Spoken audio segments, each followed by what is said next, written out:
નમસ્કાર દર્શક મિત્રો, ડિજિટલ શિક્ષા યુટ્યુબ ચેનલમાં હું દિશાન ગોંડલિયા આપ સર્વેનું હાર્દિક સ્વાગત કરું છું.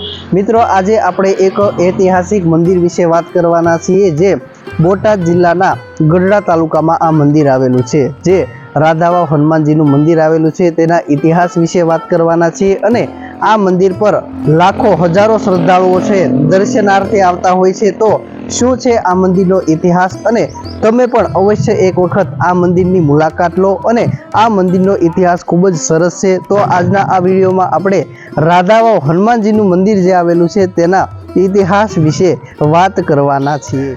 તો મિત્રો, તમે જ્યાં આ મંદિર જોઈ રહ્યા છો, જે ઐતિહાસિક રાધાવાવ હનુમાનજીનું મંદિર છે, ખૂબ જ સારો તેનો ઇતિહાસ છે. અને અહીં લાખો હજારો શ્રદ્ધાળુઓ છે તે દર્શનાર્થે આવતા હોય છે. તો આજે તમે મંદિર જોઈ રહ્યા છો, રાધાવાવ હનુમાનજીનું મંદિર. અહીં જે તમને સુપ્રસિદ્ધ સાળંગપુર ધામ હનુમાનજીનું મંદિર છે, ત્યાં જે મૂર્તિ રાખેલી છે તેવી જ મૂર્તિના દર્શન તમને અહીં જે રાધાવાવ હનુમાનજીનું મંદિર છે ત્યાં થશે. તો તમે પણ અવશ્ય એકવાર આ મંદિરની મુલાકાત લો, હનુમાનજીના દર્શન કરો અને તેના આશીર્વાદ મેળવો. તો આ મંદિરનો ઇતિહાસ શું છે, કોણે આ મંદિરની સ્થાપના કરી, કઈ રીતે આ મંદિરની સ્થાપના થઈ છે, અને શું છે આ મંદિરનો ઇતિહાસ, તેના વિશે આ વિડીયોમાં અમે તમને જણાવવા જઈ રહ્યા છીએ. તો મિત્રો, હવે આપણે આ મંદિરના હનુમાનજીના દર્શન કરીશું. તેમજ અહીં જે એક વાવ આવેલી છે, અને તે વાવમાં ક્યારે પણ પાણી ખૂટતું નથી. ગમે તેવો કાળ આવે, દુષ્કાળ આવે, ત્યારે પણ તે વાવની અંદર પાણી નથી ખૂટતું. તો તે વાવ પણ અમે તમને આજે બતાવવા જઈ રહ્યા છીએ. અને અહીં જે તમે પાછળ મારી જોઈ રહ્યા છો, તે આ વાવ એટલે કે રાધા વાવ છે, તેનો ઇતિહાસ પણ લખેલો છે. ખૂબ જ સારી માહિતી છે. તો હવે આપણે અહીં જે હનુમાનજીના મંદિર છે તેનું દર્શન કરવા જઈ રહ્યા છીએ. તો આ વિડીયો અંત સુધી અવશ્ય નિહાળજો. મિત્રો, તમે જે આ વાવ જોઈ રહ્યા છો તે રાધાની વાવ છે. ખૂબ જ જૂનો ઐતિહાસિક તેનું બાંધકામ તમે અહીંયા મારી પાછળ જોઈ રહ્યા છો. ખૂબ જ જૂનું અને રાજા મહારાજાઓ વખતનું આ બાંધકામ થયેલું છે. અને આ રાધાની જે વાવ નીચે જે છે તેમાં ગમે તેવો દુષ્કાળ પડે છે, અથવા તો વરસાદ ક્યારે ન થાય તેવું વાતાવરણ હોય, અથવા તો એક પણ વર્ષમાં વરસાદ ન થયો હોય, ખૂબ જ દુષ્કાળ પડ્યો હોય, તેવા સમયે પણ આ જે રાધાની વાવ દેખાઈ રહી છે તેમાં પાણી અવશ્ય ભરેલું રહે છે અને ક્યારે પણ પાણી ખૂટતું નથી. તો મિત્રો, હવે આપણે નીચે જે ઐતિહાસિક રાધાની વાવ આવેલી છે તેના દર્શન કરવા નીચે જઈ રહ્યા છીએ. તમે જોઈ શકો છો, આજે રાજા મહારાજાઓ વખતનું ખૂબ જ જૂનું બાંધકામ કરવામાં આવેલું છે. ખૂબ જ ઐતિહાસિક આ જગ્યા છે. જૂના પુરાણા પથ્થરો તમને દેખાઈ રહ્યા છે, જૂનું બાંધકામ દેખાઈ રહ્યું છે, જે ખૂબ જ સુંદર દ્રશ્ય છે તે તમારી સામે આવી રહ્યું છે. ખૂબ જ સુંદર અને ઐતિહાસિક છે એ આ બાંધકામ આવેલું છે, જેમાં રાજા મહારાજાઓ દ્વારા આ બાંધકામ કરવામાં આવ્યું હતું. ખૂબ જ અદ્ભુત આ બાંધકામ છે તે તમે જોઈ શકો છો. તો અહીં જે નીચે તમને પાણી ભરાયેલું દેખાઈ રહ્યું છે, તે પાણી હંમેશા માટે ભરેલું રહે છે. ગમે તેવો દુષ્કાળ પડે છે, ગમે તેવું વાતાવરણ હોય, વરસાદ ન પડે તેવી સ્થિતિમાં પણ અહીં નીચે પાણી ભરેલું જ રહે છે. અહીંથી ખેડૂત મિત્રો પણ નજીક હોય છે, તે પણ આ પાણીનો ઉપયોગ કરતા હોય છે. અને ખૂબ જ સુંદર અદ્ભુત આ વાવ છે. તો મિત્રો, રાધા વાવના ઇતિહાસ વિશે વાત કરીએ તો એક વખત સચ્ચિદાનંદજીને સ્વપ્ન થયું. તેમાં ગોલકમાં સાતામાળી રાધા વાવ જોઈ અને તે વાત મહારાજાને કરતા હતા. ત્યારે મોટી બા કહે, શું વાત થઈ?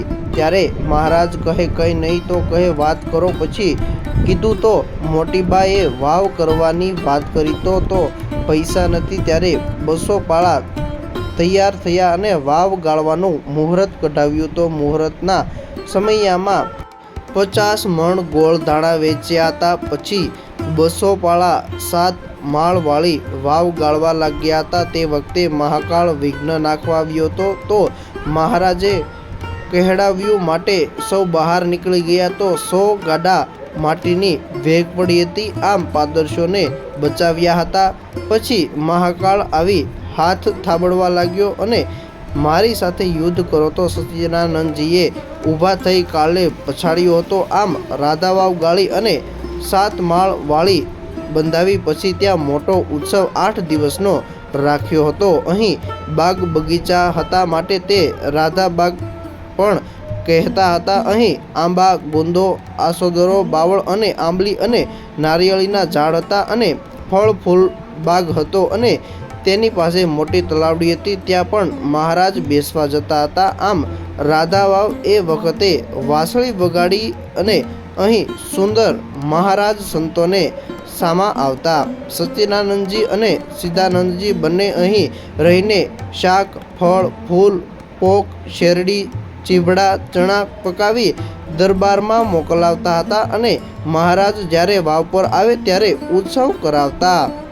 એકવાર જીવા ખાચર સાથે ઘોડીની હરીફાઈ કરી તો મહારાજને જીતી જશે તેવું જાણી સચ્ચિદાનંદજીએ દૂર સુધી લાંબો પગ કરી જીવા બાપુને પછાડ્યા. ત્યારે તે બોલ્યા, મહારાજ અંદરનો ખૂટ્યો હોય નહીં તો હું પડું નહીં.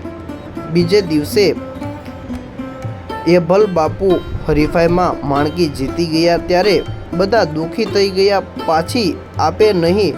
ઘણા દિવસ વીતી ગયા પછી શરત કરીએ કે જો બધા સાધુ અને હરિભક્તો તેડાવી સમૈયા કરો તો આપું. આમ મોટો સમૈયો કરાવી લીધો. એક વખત અયોધ્યા પ્રસાદ રીસાયા. તેની પાછળ જઈને વેલડું લઈ રાધાવાવ ગયા. ઉતારો કરી રસોઈ કરી ઉગામેડીથી પાછા આવ્યા અને બિરજની રસોઈ ત્યાં જમ્યા હતા. એકવાર વરસાદ આવતા લાગ્યો હતો તો મહારાજે સંકલ્પ કરી વાદળ વીખી નાખ્યું અને સૌને બચાવેલા અને ફરી દરબારગઢ પહોંચ્યા ત્યારે વરસાદ આવ્યો. રાધા વાવે મહારાજ 4 દિવસ ગુપ્ત રહ્યા હતા. બાજુમાં ઊંચા ટેકરા પર 2 શિવલિંગ પધરાવ્યા હતા. સુરેશ્વર અને વયેશ્વર નામ પાડ્યા હતા. એકવાર રામનવમીના સમયમાં અહીં રાત્રિ જાગરણ કરાવેલું. એક વાર રાધા વાવે તાજણ ઘોડીને ગોળ ગોળ ખૂબ જ ફેરવી હતી. સંગીતવાળા સાધુને ભેગા કરી ગાયન કરાવેલું. 7મા દિવસે દ્રાક્ષના મંડપ નીચે મહારાજ પાસે ઈર્ષા આવી તો ત્યારે શકાનંદજી કહે, મહારાજ તમારા ધ્યાનથી હું તેને જીતીશ. પછી મહારાજે તેને ભગાડી. ત્યારે જમકુબાઈની રસોઈ હતી. તે મહારાજ કહે, તમે તો મારો જમણો હાથ છો. પછી મહારાજે પોતે રીંગણાનો ઓળો વધાર્યો અને પછી શૂન્ય તીતાનંદજીએ રોટલા કર્યા તેમ રસોઈ લીધી અને સૂતર ફેણી જમ્યા.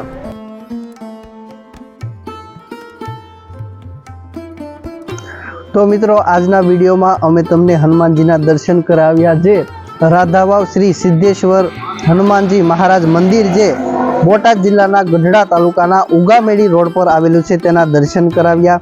તેમજ અહીં જે પાછળ ઐતિહાસિક પૌરાણિક જે રાધાવાવ વાવ છે તેના પણ દર્શન કરાવ્યા. તો તમે પણ અવશ્ય આ મંદિરની એકવાર પરિવાર સાથે મુલાકાત લો, હનુમાનજીના દર્શન કરો અને ધન્યતા અનુભવો, તેના આશીર્વાદ લો. તેમજ જે સાળંગપુરમાં જે મૂર્તિ હનુમાનજીની રહેલી છે, સુપ્રસિદ્ધ સાળંગપુર હનુમાનજી મંદિર છે, ત્યાં જે મૂર્તિ રહેલી છે તે જ પ્રકારની મૂર્તિ અહીંયા પણ રહેલી છે. તો તેના દર્શન કરો અને ધન્યતા અનુભવો.